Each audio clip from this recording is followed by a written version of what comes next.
Find somewhere comfortable, somewhere your body can be heavy tonight if it wants to be.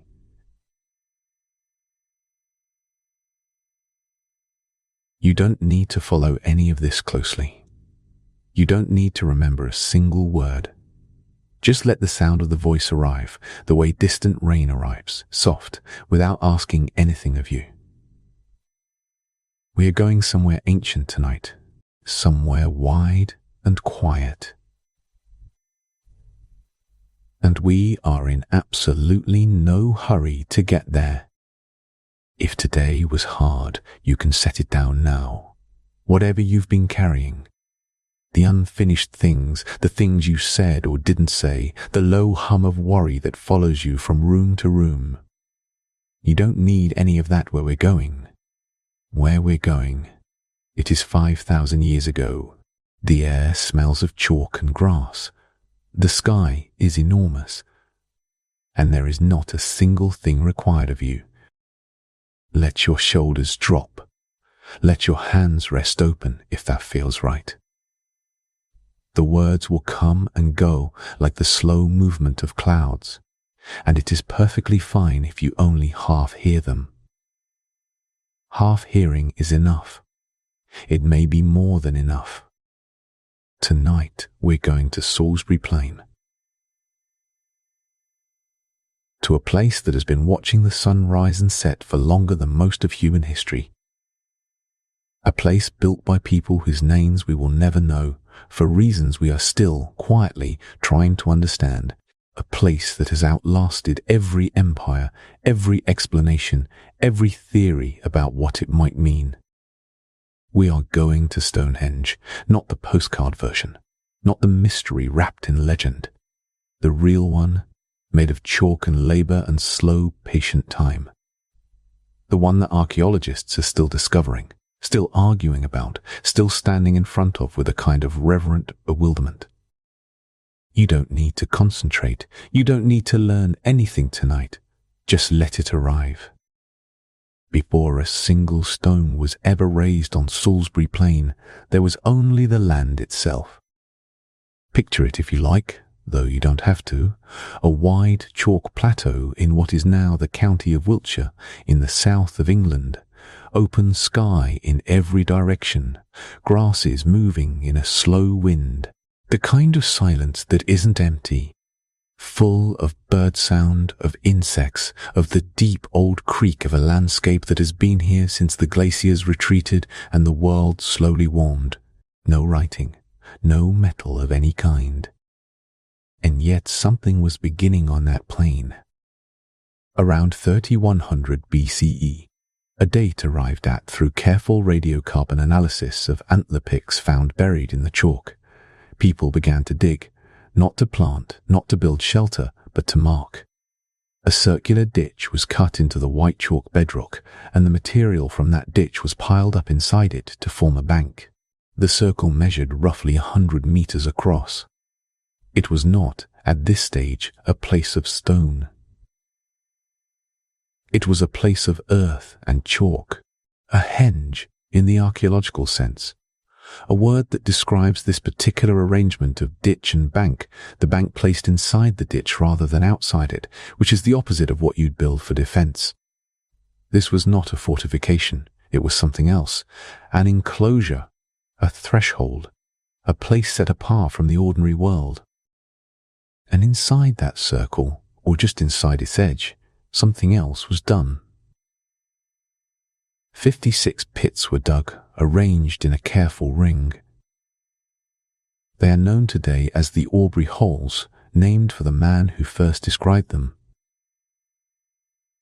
John Aubrey, a 17th century antiquarian with a restless, curious mind. In 1666, the same year London burned, Aubrey was walking the site and noticed these shallow depressions in the chalk, regular and deliberate, forming a ring about 87 meters in diameter. He noted them down. He didn't know what they were. 3.5 centuries later, neither do we, not with any certainty. Some of the Aubrey holes were later found to contain cremated human remains. Some may have held standing timber posts. Some may have held the bluestones that would arrive later from Wales.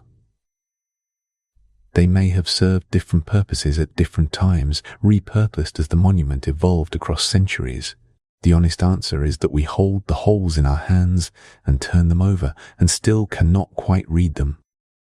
What we can say is that this first phase of Stonehenge, the ditch, the bank, the Aubrey holes, was already an act of profound deliberateness.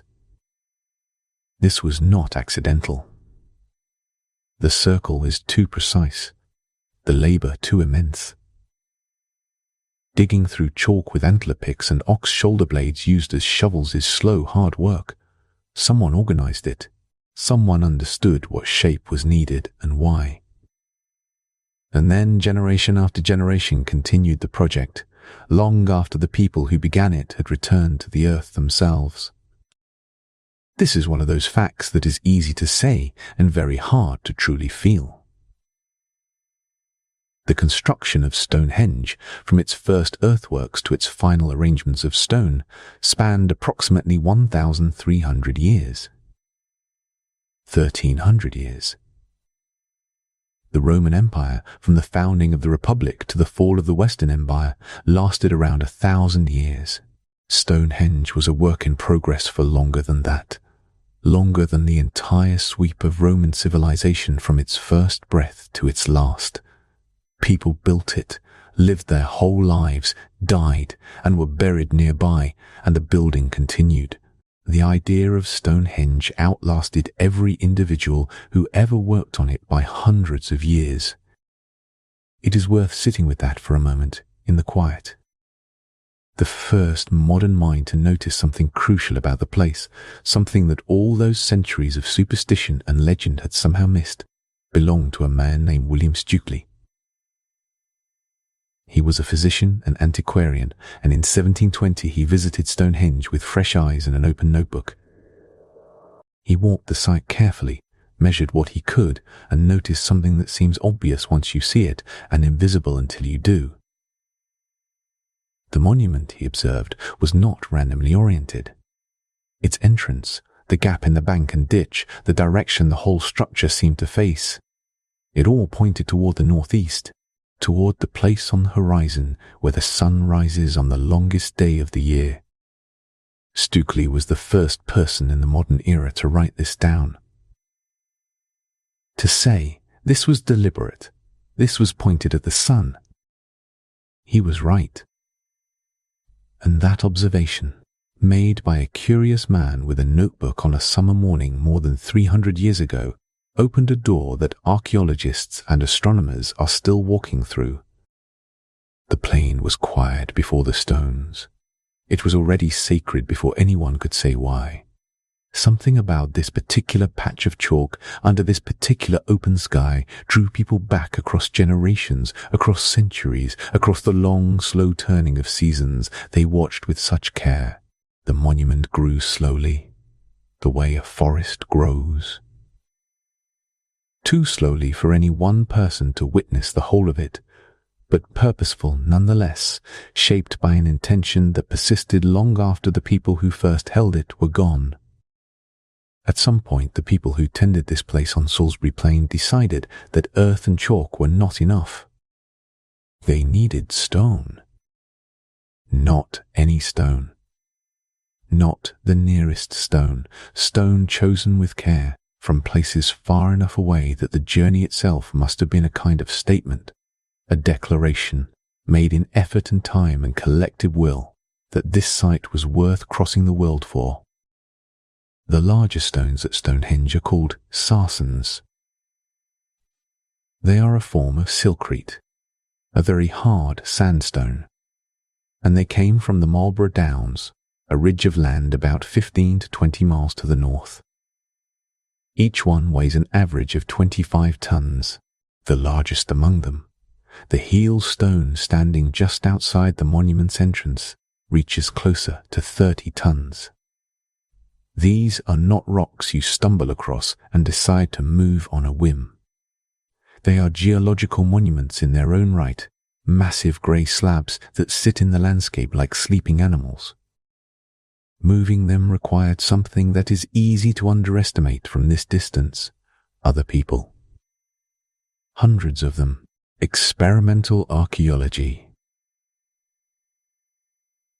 The discipline of actually trying to do what ancient people did with the tools they had suggests that moving a 25-ton sarsen over flat ground using wooden sledges and greased timber rails would have required somewhere between 200 and 500 people pulling on thick ropes braided from plant fiber, hemp perhaps, or nettle, materials that rot away and leave no trace but which were capable of extraordinary strength when properly made.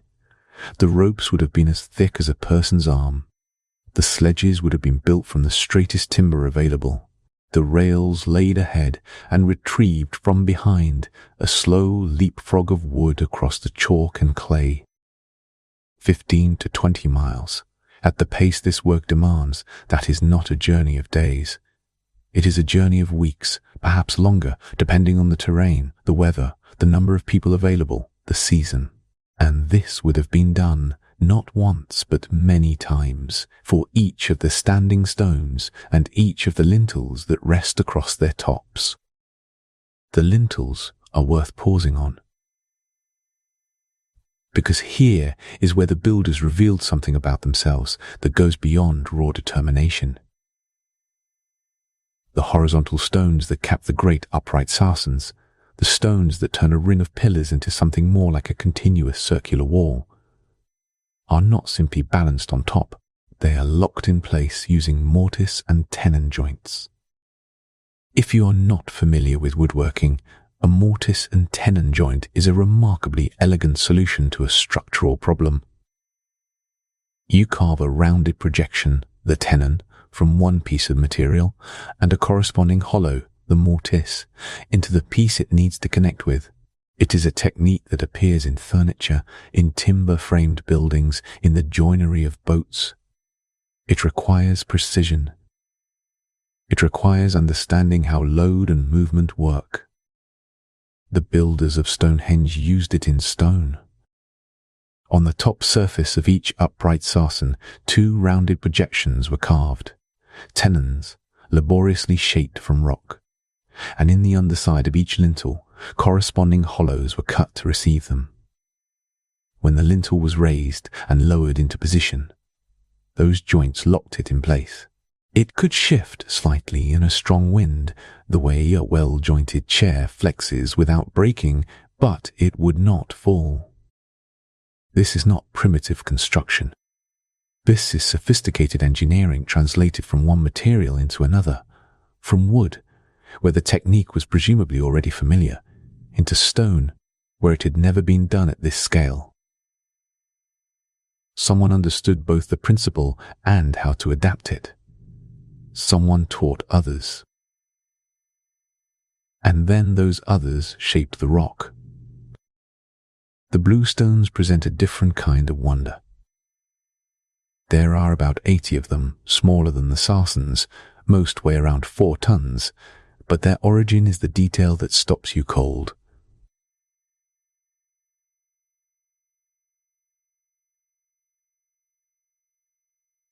The Preseli Hills in Pembrokeshire, southwest Wales, 140 to 180 miles from Salisbury Plain, depending on the route taken. There has been considerable debate about how they made that journey. The chalk downland of southern England and the ancient river valleys that cross it suggest a partly overland, partly waterborne route. Rafts or dugout canoes along the coast and up rivers, with overland portages between. Geological fingerprinting has allowed researchers to identify specific outcrops in the Preseli Hills, places like Carn Godog and Rosy Felin as the quarry sites.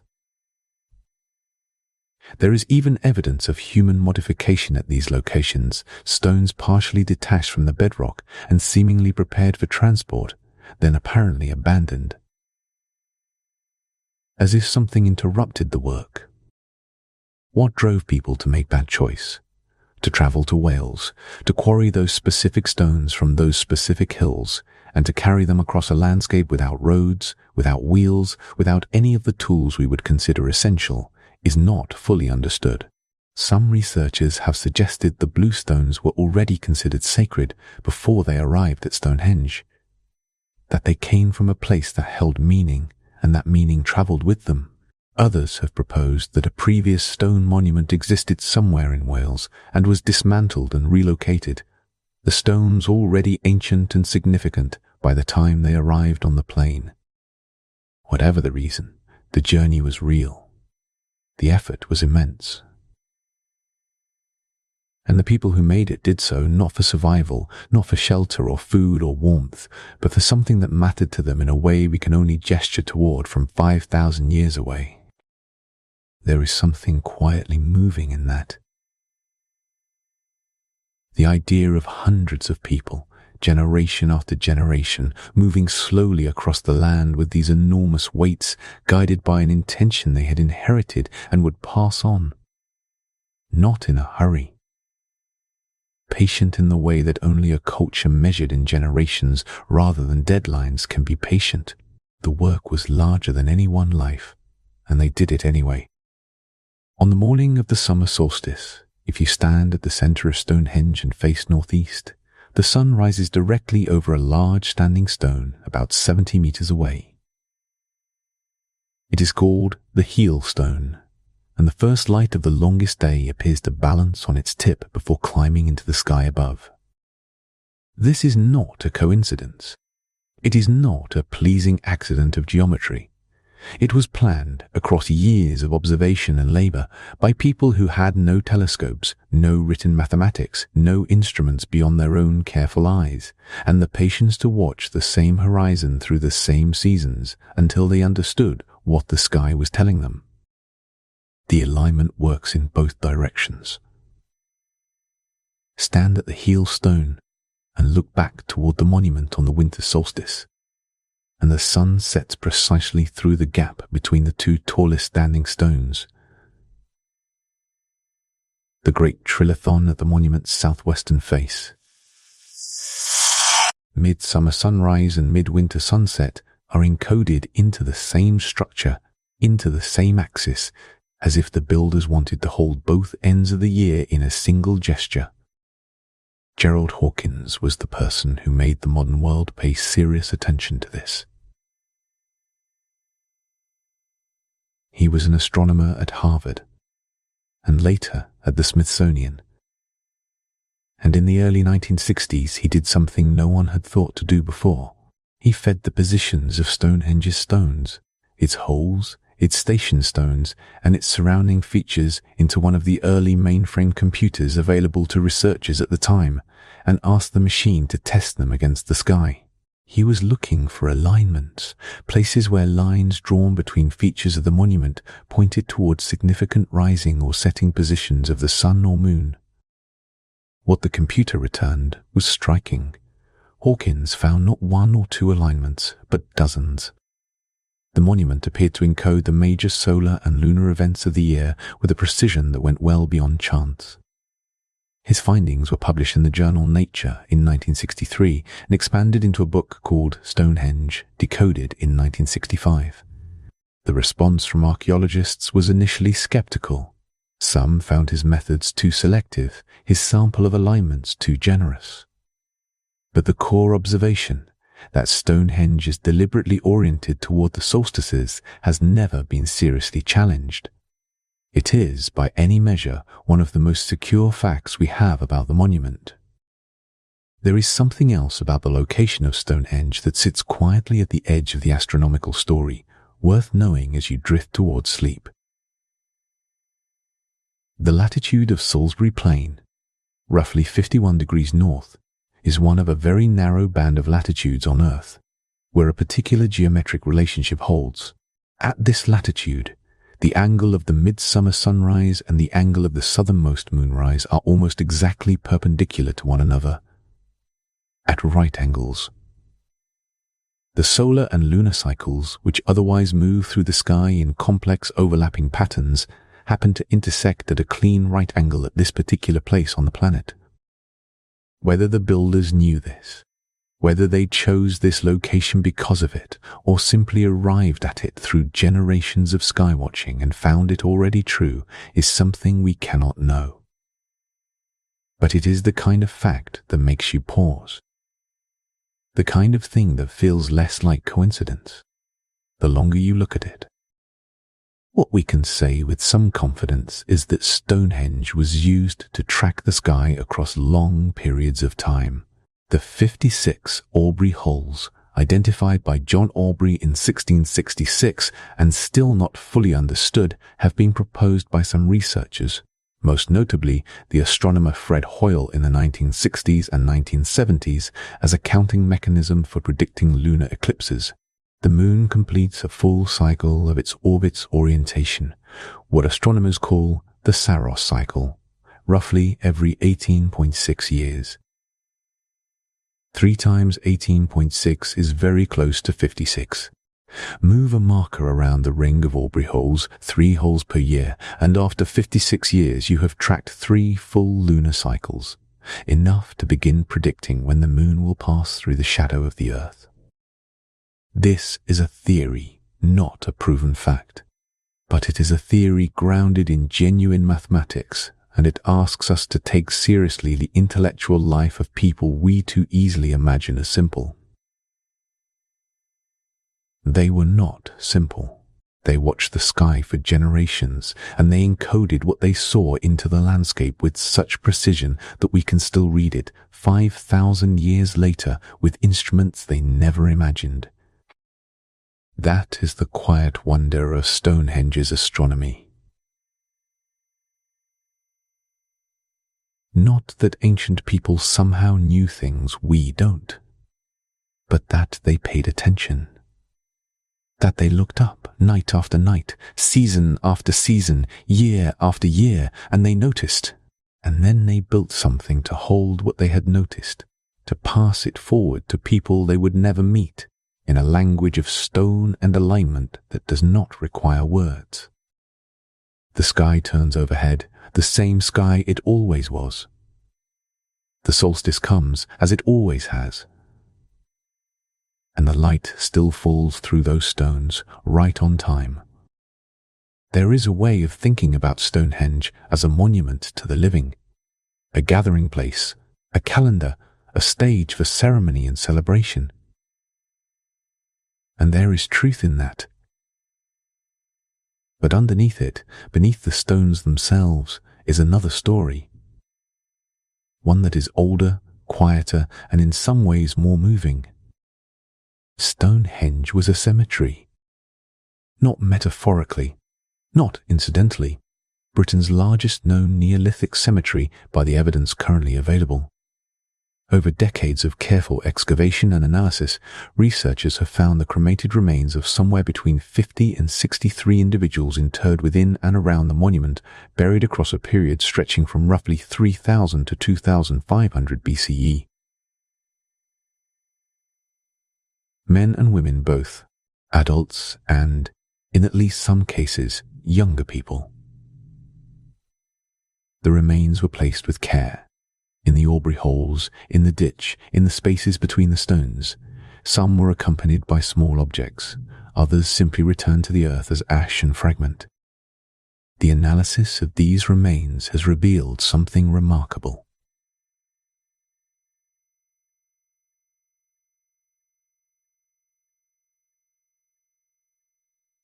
Isotopic study, a technique that reads the chemical signature of the water a person drank and the food they ate, which varies by region, has shown that a significant number of those buried at Stonehenge were not local to Salisbury Plain. Their bones carry the chemical fingerprint of Western Britain, of Wales. Some of them may have come from the same region as the Blue Stones themselves, from the area around the Preseli Hills. This is a detail worth sitting with. People travelled from Wales, perhaps carrying the stones, and people from Wales were buried there. The monument and its dead were, in some way, from the same place. The researcher who has done more than anyone to develop this understanding is Professor Mike Parker Pearson, an archaeologist at University College London who led the Stonehenge Riverside project, a major multi-year investigation of the site and its surrounding landscape. Parker Pearson proposed a theory that has become one of the most influential frameworks for understanding Stonehenge. The idea that the monument was not a standalone structure but one half of a paired landscape. On one side, the stone circle, permanent, immovable, the domain of ancestors and the dead. On the other, 2 miles to the northeast along the River Avon, a large settlement of timber buildings at a site called Durrington Walls. This was where the living gathered in large numbers for feasts and ceremonies. Animal bones recovered from Durrington Walls suggest that cattle and pigs were brought there from across Britain and consumed in enormous quantities, particularly around the midwinter solstice. It was, in some sense, a city of the living, temporary, wooden, warm, and between the two, the river. A ceremonial route perhaps from life to death, from the wooden world to the stone one. Parker Pearson suggested that the River Avon served as a passage, that the journey from Durrington Walls to Stonehenge, along the water, and then up the chalk processional way known as the Avenue, was a ritual journey from the realm of the living to the realm of the dead. The avenue itself is a remarkable feature, a wide corridor of parallel banks and ditches, nearly 3 kilometers long, running from the river up to the northeast entrance of the monument, aligned with the solstice axis. It was not a road in any practical sense. It was a path made for ceremony. Picture the journey, if you can hold it gently in your mind. People coming from a great distance, carrying their dead. The body reduced to ash, or perhaps carried as bone, wrapped and held. The river, dark and slow. The chalk path rising toward the plain, and then, ahead, the stones, grey and enormous against the sky, the gap in the circle aligned with the rising sun, the dead being brought to join the others who had been brought before them. This is not guesswork. The cremated remains are real. The isotopic evidence of long-distance travel is real. The avenue is real. What we are doing is reading the evidence and letting it suggest a human story, which is what archaeology, at its most careful, does. There is something in this theory that feels true in a way that goes beyond proof. The idea that people wanted to bring their dead to a particular place, that the place mattered, that where you rested mattered, that belonging to a landscape was something worth travelling 100 miles to honour, is not so distant from feelings we still carry. We still mark the places where our dead rest. We still make journeys to be near them.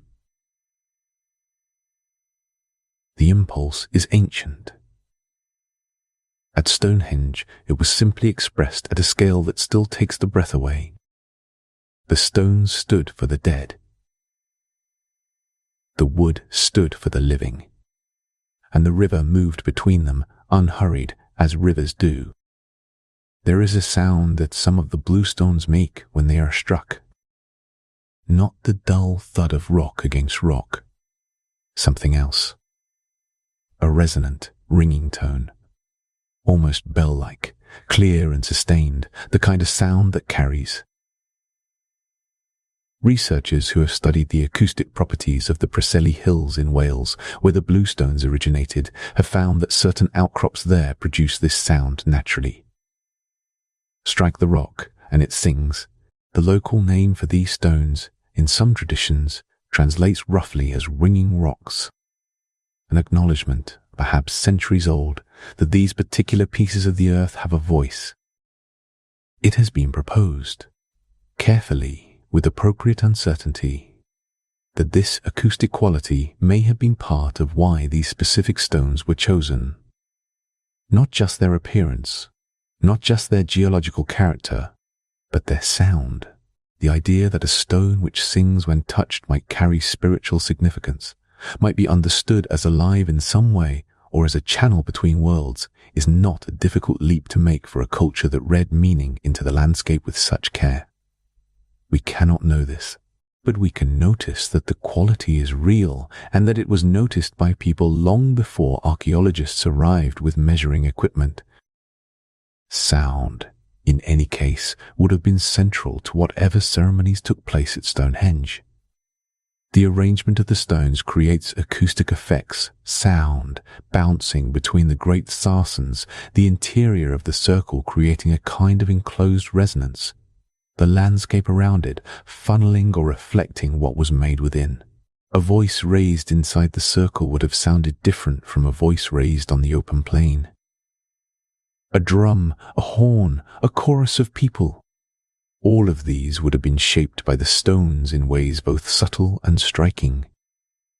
The monument is not just something to look at, it is something to be heard inside.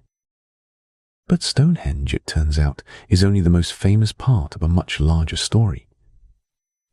And that story has been growing quietly with every new survey of the surrounding landscape. Woodhenge stands about 2 miles to the northeast near Durrington Walls. It was discovered from the air in 1925. A ring of pits in a cornfield, the timber posts that once stood in them long since rotted away, their positions preserved only as dark circles in the chalk, 6 concentric oval rings of post holes, the largest of which was nearly 43 meters across.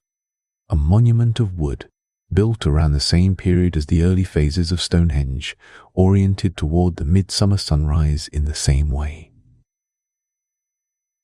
A child was found buried at its center, which gives the place a weight that is hard to name.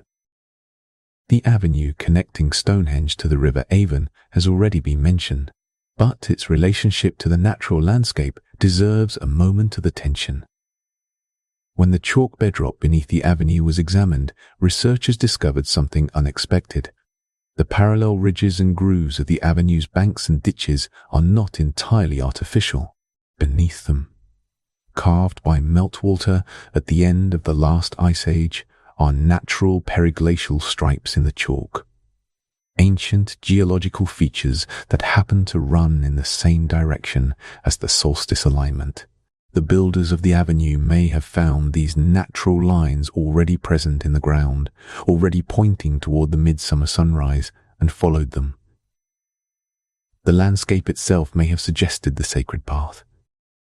And then there is the discovery that changed the scale of everything. In 2020, a research team led by Professor Vince Gaffney at the University of Bradford, working as part of the Stonehenge Hidden Landscapes project, announced findings that rewrote the map of the area, using a combination of ground-penetrating radar, electrical resistance tomography, and magnetometry, tools that read the Earth without disturbing it. They identified a ring of at least 20 enormous prehistoric shafts surrounding Durrington Walls. Each shaft is approximately 10 meters wide and 5 meters deep. Cut into the chalk bedrock, they form a circle roughly 2 kilometers in diameter, enclosing the entire Durrington Walls complex. These are not small features. Each one is the size of a large room, cut deep into the earth. Together they form a boundary, a vast hidden enclosure that surrounds the settlement of the living in the same way that Stonehenge enclosed the domain of the dead. The scale of planning this implies is extraordinary.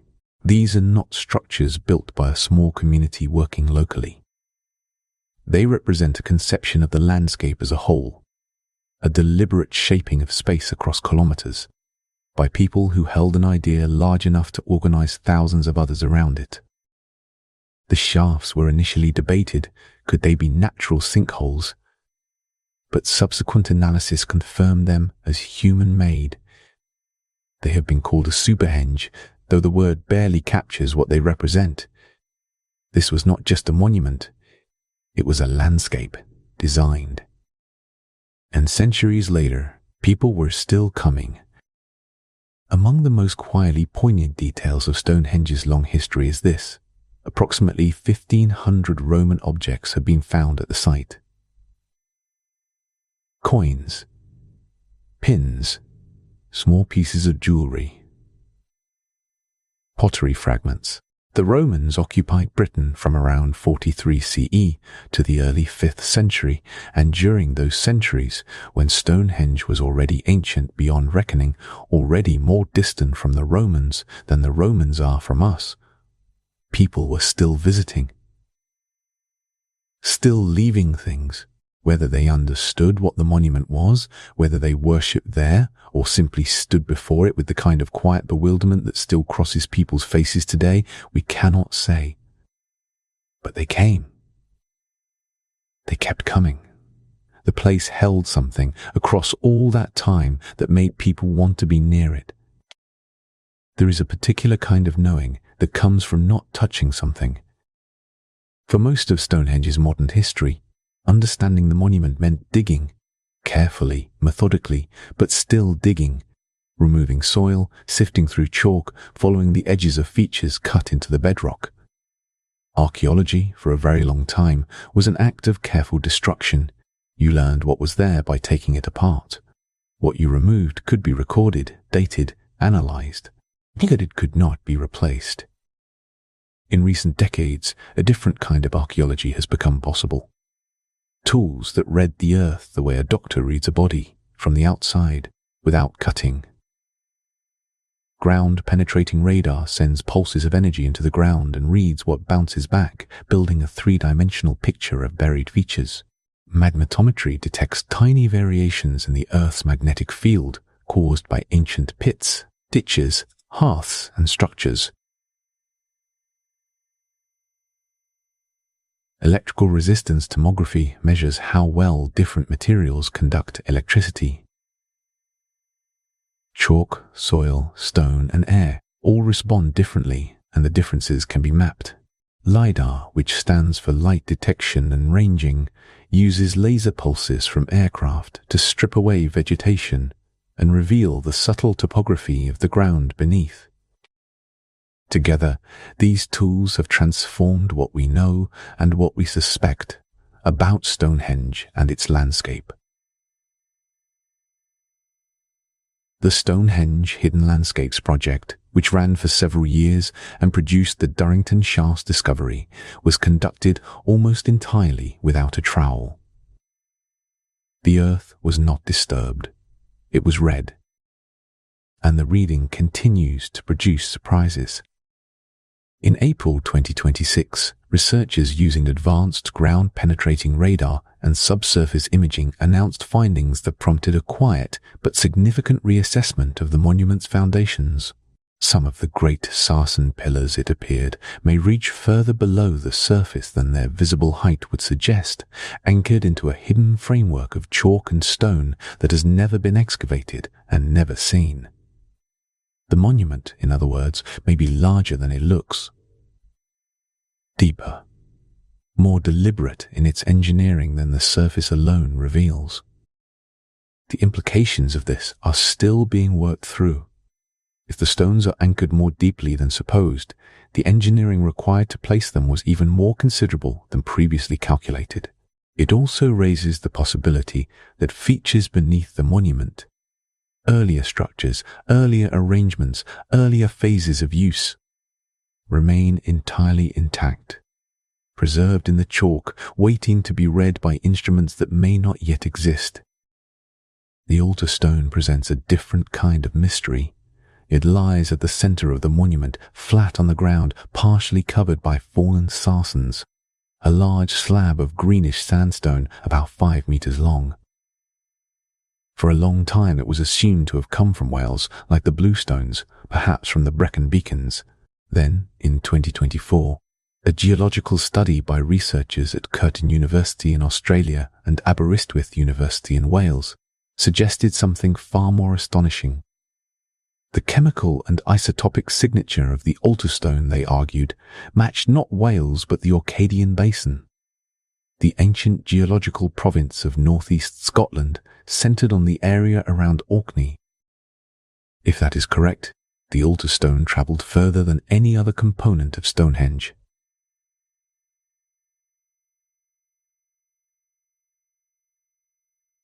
Not 140 miles, but something closer to 700.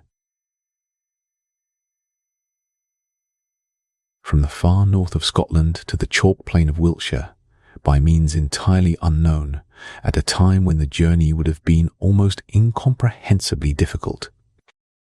The response from the geological community was not immediate agreement. A subsequent study from Aberystwyth University found that while a Scottish origin remained plausible, the stone did not appear to match the Orkney Islands specifically. The search for its exact source within Scotland, or possibly elsewhere, was still open. The 2024 paper had opened a door and then somewhat closed it again. Not all the way. Just enough to leave the question standing in the gap. This is how Stonehenge tends to work. Each answer opens into a larger question. Each discovery reveals how much more there is to discover. The altar stone's origin is a geological detective story still being written, its ending not yet visible from where we stand. What the non-invasive tools have also done is confirm something that earlier excavations had hinted at but could not fully demonstrate. The monument exists within a buried landscape of extraordinary complexity. Features that were never visible on the surface. Pits, post holes, banks long since silted over, pathways worn into the chalk, are slowly becoming legible. The plain that looks empty to the eye is, beneath the grass, dense with the residue of human activity across thousands of years. Stonehenge is not a monument in an empty field. It is the most visible feature of a landscape that was shaped, deliberately and extensively, for longer than we had imagined. Reading that landscape, without touching it, is the work of a generation of archaeologists who have learned to listen to the earth without making it speak by force. 3 miles from Stonehenge, in the direction of a small village called Bulford, the ground holds something that was not known to exist until June of 2026. A wooden structure. 2 posts set in the earth, spaced approximately 120 meters apart. The posts themselves are long gone. Wood does not survive 5,000 years in English soil, but the holes they stood in remain, cut into the chalk, preserving the shape and depth of what was placed there. Radiocarbon dating of organic material found within those holes placed the structure at around 2950 BCE. That is roughly 5 centuries before the Great Sarsen Circle at Stonehenge was erected. Roughly 5 centuries before the monument we know. The discovery was made by Wessex Archaeology, led by Dr. Phil Harding during routine survey work. Alongside the post holes, the team found pottery, animal bones, and flint tools. The quiet debris of people gathering and eating and making things. Not a burial site, not an enclosure, a place where people came together, where food was shared, where something was marked and celebrated. And the 2 posts, 120 meters apart, when their alignment is measured, it points toward the midsummer sunrise. Here, 500 years before the stones, was the same idea, the same orientation, the same impulse to stand in a specific place on the longest day of the year and mark the moment when the sun reaches its highest, when the light is fullest, when the turning point of the year is reached and the slow drift back toward darkness begins. The same human need, expressed in wood rather than stone, in a simpler form, by people who perhaps did not yet imagine that their descendants would one day build something that would last 5 millennia. It is a prototype in the most literal sense, not planned as one. The people who dug those post holes were not thinking of Stonehenge, which did not yet exist. But in retrospect, from where we stand, it looks like a first attempt. A sketch before the painting. The same composition, rougher, smaller, made of material that was never meant to last. What this finding suggests is that the impulse behind Stonehenge was older and more widespread than even the monument implies. The tradition of marking the solstice in this landscape did not begin with the henge. It was already present, already practiced, already important enough to require a large structure aligned with the sky before the first chalk was ever dug on the plain. The idea arrived before the monument. The monument was its most ambitious expression. The animal bones found at the Bolford site are worth a quiet moment of attention. They suggest feasting, the consumption of meat in quantities beyond everyday need, the kind of gathering that happens at celebrations, at festivals, at moments set apart from ordinary time. People came to this place, stood between those two enormous posts, and ate together in the light of the midsummer sun. They may have done this year after year. They may have brought others from far away. The bones cannot tell us what they felt, but they tell us that the occasion was marked with generosity, with abundance, with the gathering of community. There is a thread here, running from that wooden structure at Bolford through the centuries to Stonehenge and beyond. A thread of human beings gathering at the turning of the year, marking the moment together, sharing food and fire and whatever words or songs or silence felt appropriate. The specific beliefs change. The specific structures change. The thread does not. And then there is the quiet detail that Stonehenge itself may never have been finished. When you look at the stone circle as it stands today, or rather, as it stood before any of its stones fell or were removed, you notice gaps. The outer circle of sarcens, which should have been a complete ring of 30 uprights and 30 lintels, appears to have been incomplete on its western side. Some of the lintels are missing. Some of the uprights may never have been raised. The inner horseshoe arrangement of trilithons, the great paired uprights with their lintels, shows signs of a plan that may not have reached its final intended form. The evidence is subtle, and not all researchers read it the same way. Stones may have fallen and not been recorded before the modern era. Some gaps may be the result of removal rather than absence. But there is a serious argument made by careful archaeologists that the construction of Stonehenge was simply never completed, that at some point, for reasons we cannot recover, the work stopped. The people who were carrying it forward, across generations, across centuries, stopped coming. The tools were put down, the plain fell quiet, and the monument stood as it was, open to the sky, unfinished and still extraordinary, still pointing toward the sun, still holding its dead, still, somehow, enough. There is something oddly comforting in that. The idea that one of the most significant structures in human history may have been left incomplete, and that its incompleteness does not diminish it. That the work did not need to be finished to matter. That what was done was sufficient, even if it fell short of what was planned. The wooden posts at Bolford have returned to the earth. The stones at Stonehenge remain. Both are part of the same long story. A story about people who looked up, who gathered, who tried to hold the turning of the year in something solid enough to last. There is a particular comfort in ancient mystery if you can find your way into it. Not the frustration of not knowing, which is what we usually feel when an answer eludes us, but something quieter than that. The comfort of a question so old and so large that it has outlasted every civilization that ever tried to answer it. The Romans stood before Stonehenge and did not know who built it. The medieval chroniclers attributed it to Merlin, to giants, to the devil. The antiquarians of the 17th and 18th centuries made their careful measurements and still came away uncertain. And now, with ground-penetrating radar and isotopic analysis and radiocarbon dating and all the accumulated patience of modern archaeology, we know enormously more than anyone who came before us. And we still cannot answer the simplest questions. Why was it built? What happened inside it? What did the people who built it believe?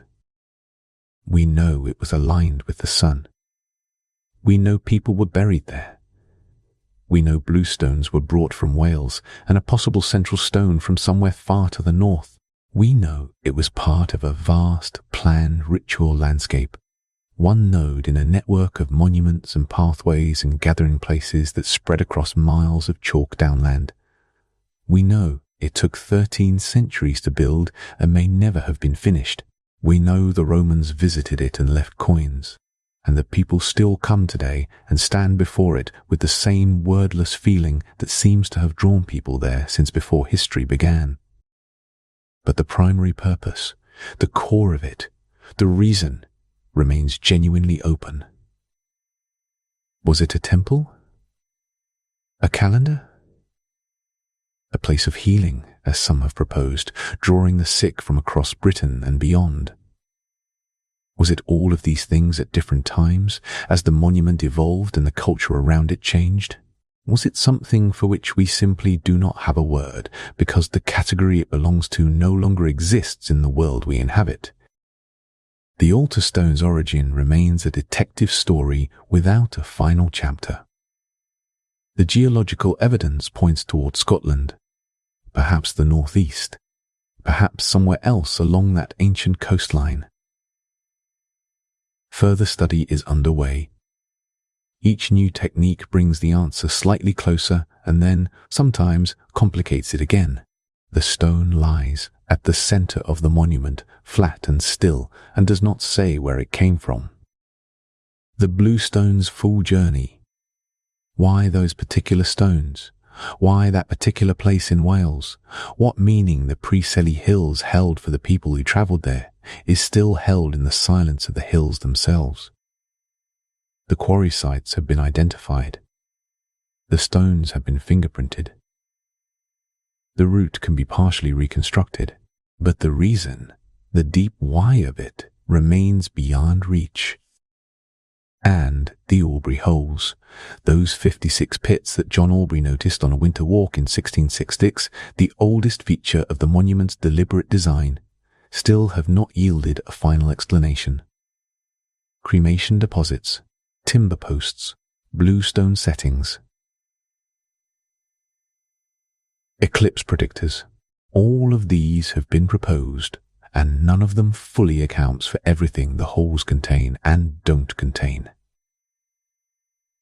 They remain, as Aubrey himself left them, observed but not explained. What do we do with all of this not knowing? There is one way to hold it, which is as a failure, a gap in the record, an absence of evidence, a frustrating limit on what archaeology can recover from deep time. And that is a legitimate way to feel it. The past is genuinely, irreversibly lost in places, and the loss is real. But there is another way. And it is the way that Stonehenge itself seems to invite, if you spend time with it quietly. The mystery has outlasted everything. It has outlasted the people who built it. It has outlasted the culture that built it. It has outlasted the Romans who visited it, the medieval people who feared it, the antiquarians who measured it, the Victorian tourists who chipped pieces off it as souvenirs, the 20th century theorists who tried to decode it as a computer or a hospital or a temple or a tomb. It has outlasted every explanation. And it is still there, still pointing toward the sun, still patient.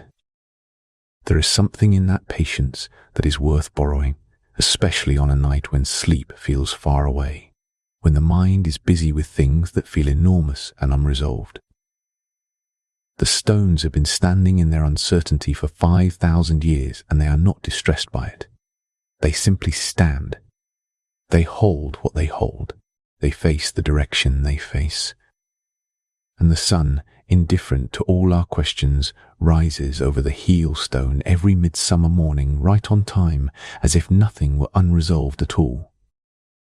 The ancient people who watched the sky from that plain, who dug the chalk with antler picks, who hauled the stones across miles of landscape, who carried their dead to this particular patch of earth and placed them gently in the ground.